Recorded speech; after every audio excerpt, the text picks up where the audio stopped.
Olá pessoal, estamos aqui com mais um episódio do Cast for Closer, seu podcast para dominar inside sales e colocar suas metas no bolso. O tema de hoje é um pouco polêmico, é qualificação e vendas. Vale a pena vender para todo mundo? Essa é uma dúvida, uma pergunta que a gente sempre se discute aqui bastante na MeTime.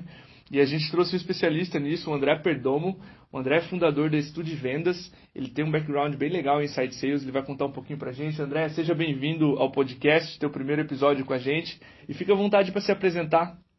Opa, muito obrigado, Diego, pelo convite. É um tema bem polêmico mesmo. A gente vai falar aqui, vai ter gente que ainda vai ficar um pouco, vamos dizer assim, vai mexer na ferida, talvez, do pessoal que trabalha com vendas normalmente, né? Ótimo. Me apresentando de forma rápida, né? Faz mais ou menos 8 meses aí que eu saí da minha experiência de resultados digitais. Eu fui por lá e fui o primeiro treinador de vendas, né? E agora, basicamente, o que eu faço é ajudar empresas aí que tem mais que 4 ou 5 vendedores a realmente ter uma estrutura de vendas que cresça, né? Perfeito. Então, tenho clientes desde depilação a laser até investimento financeiro. Assim. Então, realmente, todos eles usam técnicas de vendas que são parecidas para conseguir vender mais, no fim das contas, e para clientes melhores, né? Que é o que a gente vai falar aqui hoje também. Perfeito. Cara, e para começar, já dá uma opinião tua a respeito desse tema. Vale a pena mesmo vender para todo mundo? Eu sei que no começo a gente tem uma fase mais de screening, assim, de descobrir para quem está vendendo, então as vendas são um pouco difusas em várias verticais, mas e depois, cara, vale a pena mesmo vender para todo mundo? Cara, até legal você falar sobre, começar com isso, porque, por exemplo, vou te contar uma experiência que eu tive recente com um cliente meu, né? A gente foi olhar a base dele e na base dele, 30% dos clientes dele representavam 10% da receita. O que isso quer dizer, cara? Que ele tinha uma base de clientes que dava muito mais trabalho do que dinheiro propriamente dito para a empresa, sabe? Sim. Então, esse é o exemplo mais claro, que é o critério número 1 que eu digo para, assim, quando não vale a pena vender para um cliente, né? Esse é o ponto número 1, que é quando o cara não dá lucro. Então, se você, depois que você tem uma base maior, é mais fácil de ver isso. Mas, assim, normalmente você consegue prever, que aí é o outro lado da equação, né? Esse é o lado mais da empresa. Assim, o cliente não dá lucro, não vale a pena vender para ele. Em geral, você não vai saber isso antes de vender, né? De vez em quando, por isso que as pessoas continuam vendendo, né? As pessoas acham que, vendi, tá legal, o dinheiro caiu, mas, cara, às vezes precisa de um suporte muito grande para aquele cliente se dar bem, né? Para ele ter sucesso e tal. Exato. E aí a gente entra no segundo ponto, que é a questão do cliente se beneficia do teu produto, de fato, né? Especialmente quando a gente fala de SaaS, que eu acredito que é um público que está assistindo o teu podcast aqui, não é bastante, né? Sim. O pessoal de SaaS, cara, é pior ainda, né? Porque você vende para um cliente que ele fica 1 ou 2 meses e cancela, e aí você gasta um dinheirão para adquirir ele, e ele não dá lucro. E ele não dá lucro porque ele não dá lucro. Não é assim, o cliente não dá lucro. Ele não dá lucro porque ele não se beneficia, né? Então, quem não se beneficia do teu produto não continua pagando. Então, esses são os dois principais pontos que eu considero que são essenciais na hora de responder essa pergunta, né? Se vale a pena vender para todo mundo. Não vale. Você tem que vender para clientes que dão lucro, no caso, ou para clientes e para clientes que se beneficiam, né? Claro. Então, para mim, esses são os dois pontos aí da equação para responder essa tua pergunta. Para negócios recorrentes ainda mais crítico, né? Que o cara realize valor e fique... Cara, eu até acho que, até para negócios, por exemplo, eu comprei um calçado essa semana, né? E a vendedora me empurrou lá um tênis de R$300. Eu ainda sou desses que compra da vendedora empurrada. Sim. Mas ela me empurrou um tênis de R$300 e, cara, assim, dificilmente eu vou voltar no lugar e comprar com ela de novo, sabe? Perfeito. Porque eu não queria comprar, né? Então ela perdeu um cliente lá pra vida toda em troca de R$300 naquele momento, que seria um tênis a mais que ela venderia e bateria média. Então acho que esse, assim, se aplica para recorrência talvez mais, mas tem que pensar que todo cliente, todo negócio, ele pode servir o cliente ao longo da vida, né? Então, quando você escolhe fazer essa recompensa imediata, bater a tua meta ali, ganhar aqueles R$300 a mais, você acaba, algumas vezes, perdendo os 50 mil a mais que ela poderia vender de sapato para mim ao resto da vida. Né? Vamos dizer, para mim, para minha esposa, para os meus filhos, para todo mundo que no futuro vai aparecer na loja dela. Perfeito. Cara, e pra gente começar, como eu comentei ali na primeira pergunta, para que uma empresa ela consiga fazer essa qualificação em vendas no começo, ela tem que partir de um primeiro ponto, certo? Ela não vendeu para todo mundo, enfim, ela nem tá até antes do Product Market Fit que a gente chama. E como é que é esse processo para estimar quem vão ser seus primeiros bons clientes, já que tu não tem ainda uma quantidade de vendas suficiente para ter um bom público já de início? Cara, essa pergunta ela é bem legal porque, assim, eu fico imaginando, e aconteceu comigo na minha empresa também, né, assim que eu comecei ela. Era difícil saber quem que era a pessoa que de fato ia se beneficiar do meu produto ou serviço, né? Então, assim, o que eu acredito agora, assim, que é um bom primeiro passo que o cara pode ter, por exemplo, quando você funda uma empresa, normalmente você tem noção de que problema que você resolve, correto? Claro. Imagina, né? Sim. Então, imagino que seja isso. Então, esse feeling do fundador é um dos pontos que você começa a entender quem é que você vai correr atrás, né? Então, assim, quem que você acha que de fato vai se beneficiar ali do teu produto ou serviço, né? E até já vou linkar com a questão da qualificação, depois a gente volta nesse ponto mais. Mas, assim, o critério que eu uso para qualificar, para dizer se um cliente ele tem potencial mesmo, se ele é um cliente bom, são 4 pontos, ok? O primeiro ponto é o que o cliente quer, tá? Então, o que o cliente quer? O que ele quer, eu consigo ajudá-lo? Então, essa é a pergunta que as pessoas que estão ouvindo elas têm que fazer, né? O que o cliente quer e eu consigo ajudá-lo.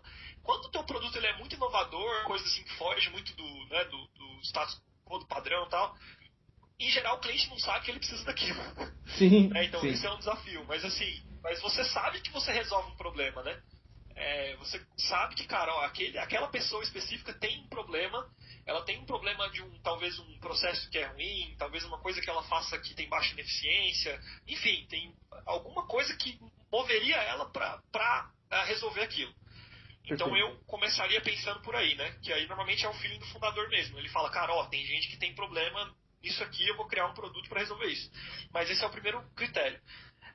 Falando de qualificação, não adianta também, às vezes, o cara querer o que você entrega, né? Se ele não pode se beneficiar.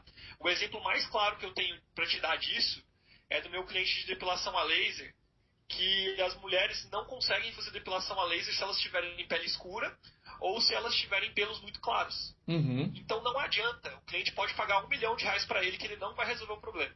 Entendeu? Entendi. Ela pode querer depilar, que ela não vai conseguir. Né? Perfeito. Ficou claro aí? Bem claro. Aí esse é o primeiro passo, né? Que eu acho que tem tudo a ver com a questão do que você falou aí, do Product Market Fit, né? Exatamente isso, né? Será que o meu produto beneficia o meu cliente? Né? Aí, um segundo passo disso esse cliente ele pode investir recursos nisso, porque recurso não é só dinheiro. Muitas vezes, especialmente em software, você vai ter uma solução que ela não precisa só de dinheiro. Né? O próprio caso do RD Station, né? Não adianta, se o cara tiver só dinheiro e não gerar o conteúdo ali, não produzir as landing pages, ele não vai adiantar nada, ele vai pagar o RD e não vai ter sucesso. Exato. Certo? Ou se não tiver alguém para implementar. Exato, então assim, não faz sentido. Então, cara, o cara tem que ter recursos para se beneficiar da tua solução. No caso da depilação a laser, não, a mulher só precisa ir lá e ser depilada, né? Então assim, é isso, esse é o recurso. Mas em geral, eu vou ter que saber o que o cliente quer, se eu consigo resolver esse problema, né? E basicamente se ele tem recursos para bancar isso, né? Porque senão acontece o que está acontecendo com a Uber, né? Por exemplo, algumas pessoas escreveram ali um artigo em inglês falando sobre isso, que talvez os caras fechem até o final da década. Por quê? Porque o produto deles, o cliente ele quer o mais barato, sempre, entendeu? Sim. E o negócio deles não se sustenta só com o mais barato. Então não adianta, né? Eu tenho uma base de clientes que não conseguem me pagar o que eu preciso para manter a minha empresa. Então, Entendi. é mais ou menos isso. Você conseguir explicar, ser claro, você acredita nessa resposta ou você quer perguntar mais algum ponto específico? Não, foi bem claro. Duas coisas bem importantes. O feeling dos sócios que tu comentou, já é uma empresa muito nascente, e algo que ocorreu com a MeTime no início, olhar o mercado. A gente começou a olhar players gringos e onde esses caras estavam atacando primeiro. Como a gente tinha lá no começo um viés de atendimento online, a gente olhou para e-commerces, imobiliárias, enfim. Depois de todo um pivô, a gente descobriu o vertical de Inside Sales, né? O negócio Inside Sales é vertical de software, como principal heavy users, assim. Mas... É verdade. E tem, eu acho, um outro ponto que eu não falei, a gente não comentou ainda, que é a questão dos dados, né? Dados públicos mesmo, tanto dos seus concorrentes quanto do mercado, né? Por exemplo, um outro cliente meu do ramo financeiro, né? Vamos dizer assim, ele ajuda clientes, né, a investir o dinheiro acima de 60 mil reais. Cara, mas quantas pessoas acima de 60 mil reais tem no Brasil, né? Sim. Será que tem mercado suficiente para manter o tamanho da empresa dele? Então, usar esses dados públicos também pode ser um bom caminho. Mas no começo, assim, se o cara está começando a empresa, eu acho que é o que você falou, né? Pesquisa concorrente e feeling do fundador. Até porque, se o cara fizer muito mais esforço que isso, talvez ele está gastando tempo, né? Uma coisa que não adianta, né? Não tem dinheiro em caixa entrando. Então, para que vou ficar querendo ter o produto perfeito para o cliente perfeito? Claro. E chegou uma hora de conversar com esses primeiros prospects e saber qual deles é o bom cliente. É aquele que fecha mais rápido, é quem tem maior ticket, é quem continua pagando, enfim, tu já respondeu ali no começo, mas pode elaborar um pouquinho mais como determinar na área de vendas qual cliente vai ser melhor? Isso, assim, financeiramente falando, né? Financeiramente o cliente que é melhor, normalmente é um cara que vai pagar mais do que o que você gasta para adquirir. Sim. Certo? Só que, assim, especialmente em SaaS, vamos falar de SaaS, que eu acho que esse tema pode ser mais voltado para SaaS mesmo. Especialmente no SaaS, o cliente melhor é o cara que paga de forma antecipada, na minha percepção, né? Porque ele dá mais caixa para a empresa, você já pode usar esse dinheiro para captar mais clientes, né? Então esse é um primeiro ponto. E o cara que se beneficia do teu produto. Então eu já respondi isso, mas são os dois pontos principais, né? O cara que vai me dar lucro e o cara que se beneficia do meu produto. Não tem muito como fugir disso. Agora, falando de qualificação, como é que eu sei se o cliente é bom ou não, né? Se eu devo vender para ele, ou se é o cara que eu vou priorizar na minha base, né? Aí a gente começa a entrar na minha percepção em modelos de qualificação. Beleza? Beleza. Existem vários modelos de qualificação que a gente poderia discutir aqui. Tem desde o GPCT, desde o Punch, enfim, tem vários, né? Sim. O que eu mais gosto, que eu vou falar assim, pra mim é o que eu mais gosto, né? O que eu mais uso nas minhas vendas, que os meus clientes mais usam, é o do Sandler. É o do Sandler Selling. Eu faço uma adaptação nele, porque eu não acho que ele é um modelo completo. Tá? Acho que nenhum modelo de qualificação vai ser completo. Perfeito. Mas ele fala muito sobre 4 pontos, que é 3 pontos. Dor, orçamento e decisão. Né? Eu coloco um terceiro ponto, que entre o dor, orçamento e decisão, que é esse orçamento, na verdade, eu tiro ele e vira recursos. Que é o que eu falei. Especialmente em SaaS, não adianta o cara ter só dinheiro, né? Sim. Se eu tenho uma solução que ela não é plug and play ali, que o cara vai sair usando depois que ele pagou. Então, para mim, para eu saber se o cliente é bom ou não, se eu continuo abordando ele, se eu continuo tentando vender para ele, né? Eu tenho que saber essas 4 coisas. Dor é aquilo que eu falei no começo. Será que o cliente tem um problema que eu resolvo, né? Perfeito. Eu posso me beneficiar, ele se beneficia dessa relação, é uma relação ganha-ganha, né? Quando eu entregar para ele, ele vai se beneficiar disso.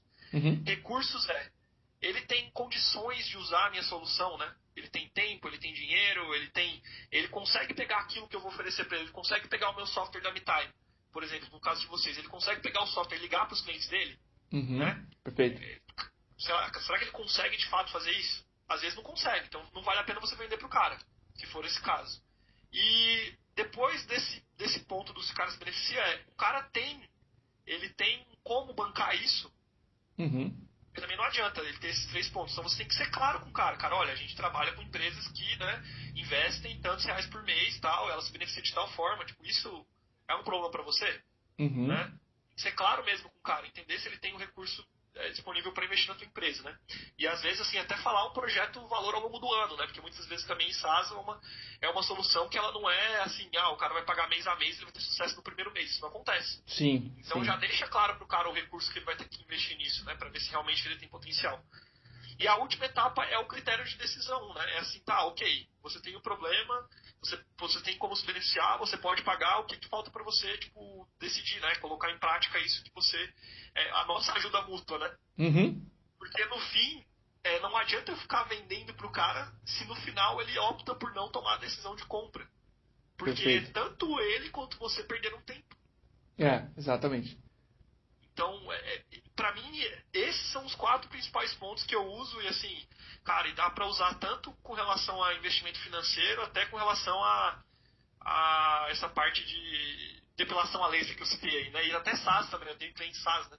Pô, perfeito. Beleza? Gostei bastante, cara, desse método. A gente usa a qualificação aqui também. A gente qualifica através do SPIN, que é uma metodologia que a gente estudou bastante, mas todas elas eu acho que tem um denominador muito comum, que é vender para quem precisa, e não empurrar essa venda, uma venda consultiva. As vendas complexas se tornaram isso. E André, uma vez que, beleza, esses caras cumprem todos esses requisitos que tu comentou de qualificação, eles passam e a área de Customer Success, ou de sucesso do cliente, começa a lidar com eles. Que tipo de insights essa área pode dar para vendas para realimentar esse ciclo de definir o que é um bom cliente? O que tu acha nesse aspecto? Perfeito. Jake, só fazer um parênteses aqui rapidão. Apesar de Customer Success, né, o pós-venda, e ser um cara comum na indústria de vendas, principalmente quem trabalha com software, né? Não necessariamente as verticais que eu trabalho hoje, o pessoal tem um cara de pós-venda. Sim. Tá?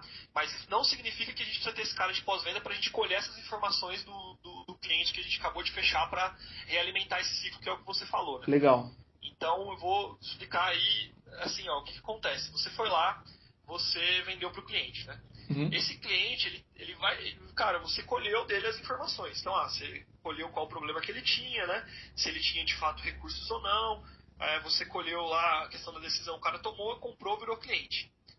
Perfeito. Agora é a questão que a gente acabou de falar. Se eu tenho que vender para um cliente que ele sempre tem mais chance de ter sucesso, né? Eu preciso saber o que é sucesso para esse cliente e eu preciso saber o que impede ele de ter sucesso, certo? Sim. Muitas vezes, especialmente no começo, não adianta. Eu vou ter que vender para algumas pessoas para saber, né? Até para entender se aquele cara né? Se é realmente um impeditivo aquela pessoa fazer negócio comigo. Agora, depois que eu mensurei o que é sucesso para essa pessoa, eu preciso acompanhar esse cliente ao longo de um tempo e começar a entender o que é o que impede esse cara de ter sucesso, né? Perfeito. Quando eu descubro o que impede esse cara de ter sucesso, eu jogo isso de output lá para o modelo de qualificação. Porque se eu já sei o que impede esse cara de ter sucesso, é aquela parte do recursos, né? Eu já tenho que falar isso pro cara na conversa de qualificação.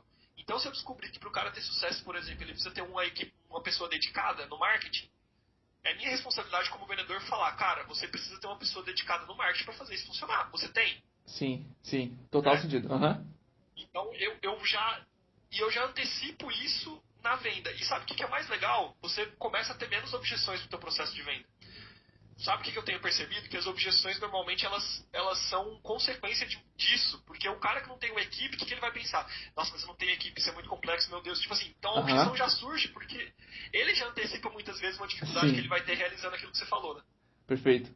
Então, essa é a realimentação. Entende o que impede o teu cliente de ter sucesso e joga isso no teu modelo de qualificação. Né? E de preferência, se você trabalha com inbound, né? Começa a evitar que esses clientes entrem. Começa a evitar, tira esses caras antes, né? No caso desse meu cliente que eu te falei que 30% da base dele representava 10% da receita, a gente descobriu quem é essa base, né? São empreendedores, por exemplo. E aí o que a gente vai fazer? A gente vai cortar esses caras já de entrar na equipe de vendas, né? Que não vai nem entrar.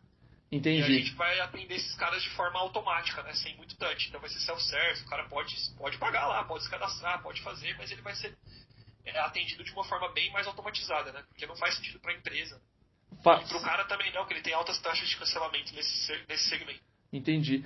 Sabe por que eu te perguntei isso? Porque aconteceu aqui na MeTime um estudo que a gente fez, mais ou menos quando a gente tinha 60 clientes, que a gente descobriu que quando a MeTime era contratada pelo gerente de vendas, ela tinha o dobro das métricas de uso do que quando ela era contratada pelo CEO. Isso realimentou marketing e vendas. Então, uma puta descoberta, a gente começou a priorizar gerentes de vendas, a dar o mesmo peso, mais na verdade, do que quando o CEO entrava pelo champion, né? Pelo cara no front de vendas, ele compra a ideia e os vendedores realmente utilizavam mais. Isso foi sistêmico, a gente percebeu isso.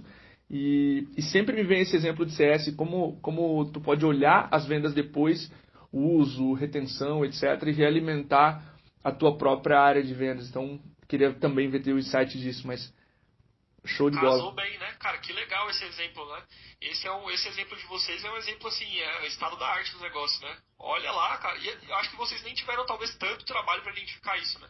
Não envolveu Sales Machine, não envolveu nenhum software. A gente olhou lá no backlog que a gente tem de dados, né, de registro de chamadas e descobriu isso. Foi só olhar para os números, eles não mentiram nesse caso.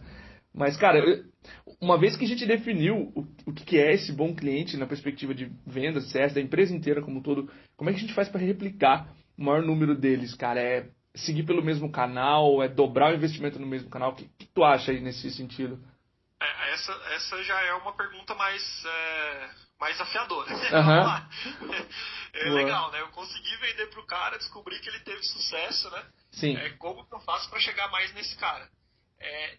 Como eu trabalhei na Resultados Digitais, eu vou te falar que não existe uma pílula que resolve todos os problemas aí nesse caso, né? Perfeito. Mas no caso, vamos usar o exemplo de vocês, por exemplo. Você sabe onde é que você achava o teu gerente de venda, certo? Sim. Devia ter, né? Você sabia, cara, talvez devia ter alguma conversão via inbound que ele fazia, Ou então, se você sabe que é o gerente de vendas, você pode ter até uma equipe de prospecção ativa que vai em busca do gerente de vendas. Né? Perfeito. Então, assim, a resposta aí é mais relacionada assim, onde é que está essa pessoa que tem mais sucesso, né? Onde que ela está, como que eu faço para encontrar ela? Se você sabe esse canal, é o que você falou, aí dobra o investimento dele, né? Eu tenho um canal validado, eu tenho um canal que eu sei onde é que estão os gestores de venda, cara, investe e manda brasa, né? Sim. Né? No caso do meu exemplo, eu tenho um cliente lá que ele sabe onde é que estão as pessoas dele, né? Então o que ele fez? Ele distribuiu, abriu uma rede de franquias. Sim. E é exatamente no lugar que as pessoas vão para fazer isso. Então, cara, é isso. Não tem muito, né? Onde é que está o meu público que tem mais sucesso comigo? Vai lá e vai encontra esse cara ou faz de tudo para ficar mais fácil dele encontrar você. Né? Foi meio genérica a resposta. Mas é que, assim, quando você sabe quem tem sucesso, você precisa de formas de achar onde é que esse cara está e ir atrás dele, né? E aí fazer o processo de vendas. Porque pela minha impressão, Diego, até uma outra coisa que eu ia comentar com relação a esse tema, em geral o desafio das empresas não é chegar nessa pessoa, tá? Sim. O desafio não é chegar no gerente de vendas. Normalmente o desafio vai ser qualificar esse cara, mostrar para ele que aquilo faz sentido ou não, né? Cara, eu queria te pedir, a gente normalmente abre no final um espaço para deixar uma mensagem, enfim, para quem está começando a fazer qualificação em vendas e está com dificuldade e quer qualificar melhor os seus clientes. O que tu diria nesse momento, assim, e por favor, fique livre aí para abordar qualquer assunto, enfim. Tá, eu vou dar uma dica inicial com relação à ansiedade, tá?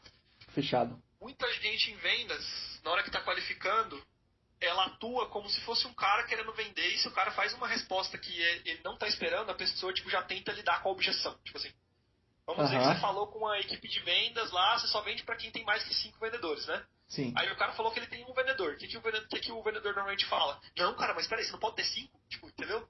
Sim. Olha, ele tenta forçar uma qualificação. Uhum. É tipo como se o cara fosse um médico e ele estivesse falando com a pessoa do outro lado e ele já estivesse pensando assim, ó, que cirurgia que eu vou vender pra esse cara? Perfeito. Não faz sentido. Entendi, então, cara, não. segura a ansiedade. O que é segurar a ansiedade? Fez uma pergunta, de fato, espera o cliente responder. Se ele responde uma coisa que você não consegue beneficiar, não tem problema. Explica isso pra ele, sabe? Uhum. Né? Cara, eu não consigo te beneficiar por essa razão. Perfeito. E é muito louco, porque às vezes quando você faz isso é tipo psicologia reversa. O cliente fala, não, mas como assim? Eu preciso de ajuda. Uhum. E acontece sabe? muito. É um negócio, não, mas peraí, eu preciso de ajuda. Quem vai me ajudar então? Tipo, porque é um negócio tão raro de acontecer, né? O vendedor falar isso, olha, a gente não te ajuda. Sim. Eu acho que o cliente até dá um tilt na cabeça dele. Uhum. Ele fala, cara, não, peraí, quem vai me ajudar se não é vocês, meu Deus, né? Sim. Então essa é a primeira dica. Segura a ansiedade, cara. Pergunta as coisas que você tem que perguntar mesmo pro cliente, né?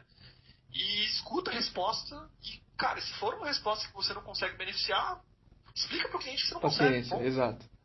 Essa é a minha primeira dica. A segunda dica é ter um diálogo. Qualificação não é uma máquina de entrevista, na minha percepção, sabe? Um questionário pronto. Até porque os clientes mentem. Aham. Né? Você vai perguntar uma coisa pro cara, você tem dinheiro? Tem, você é o cara mais rico do mundo. Né? E não tem, às vezes. Então, assim... Sim, perfeito. Tem que ter o que os americanos chamam de deep, né? Se aprofundar mais na pergunta, né? Então, o cara respondeu uma coisa, se aprofunda nela. Né? Uhum. E aí, assim, as dicas que normalmente eu dou para você ter uma conversa quando eu dou um treinamento são: primeiro, pergunta aberta abre mais, né? Então, se você quer que o cliente fale alguma coisa, faça uma pergunta mais aberta, o cara vai falar mais. Pergunta aberta é aquelas que não tem o sim ou não como resposta. Perfeito. Então, normalmente, o que, como, por quê, alguma coisa nessa linha, né? Sim. Dá pra você ter um diálogo fácil fazendo isso. Outra coisa é, se você não sabe o que falar pro cara, você tá deu um tela azul, parafraseia o que ele acabou de falar. Uhum. Então, normalmente, em que caso isso? Quando a pessoa chega e fala, eu queria um orçamento de tal coisa. Cara, você nem qualificou a pessoa. Por que tu vai dar um orçamento para ela? Sabe? Sim. Você nem sabe se a pessoa tem potencial de compra, se já tá saindo dar orçamento. Você nem sabe se você beneficia ela, tá saindo dando orçamento. Não faça isso. Uhum. Né? Então, para e parafraseia. Você quer um orçamento? Né? Aí a pessoa, sim. Então, cara, calma. Eu preciso fazer algumas perguntas para você, sabe? Tipo, quebra esse ciclo de, vou fazer tudo que o cliente quer e tal. É você que tem que ter esse controle da qualificação. Não é o cliente. Perfeito. Né? Até porque você vai dar um orçamento para uma pessoa que você não ajuda, não faz sentido. Uhum. Né? Ou você não sabe a situação que a pessoa tem, você vai dar um orçamento para ela, ela vai achar caro, ou ela vai ficar querendo chorar preço para você. Sim, sim. Antes de descobrir o valor. Exatamente. Então, não resolve o problema, né? Uhum. E acho que a última dica aí, cara, que eu daria é mais no sentido de dar os losts, tá? O que é dar o lost? Cara, não é pro cara ficar tanto apegado ao potencial cliente, né? Uma coisa que eu identifiquei nos vendedores, assim, o cara, quanto menos oportunidade ele tem, mais ansioso ele fica para fechar e mais ele entra no perfil vendedor e menos no perfil médico consultor, sabe? Uhum. Então, a dica para você parar de ficar ansioso e querer fechar todo mundo é prospecta mais gente. Coloca mais gente no teu funil. Porque Legal. se você tem 20 pessoas ou 50 pessoas que você faz isso todo mês, você vai ter muita oportunidade para você vender. Então você vai conseguir ser mais imparcial possível, sabe? Porque você não vai precisar do dinheiro no teu caixa, né?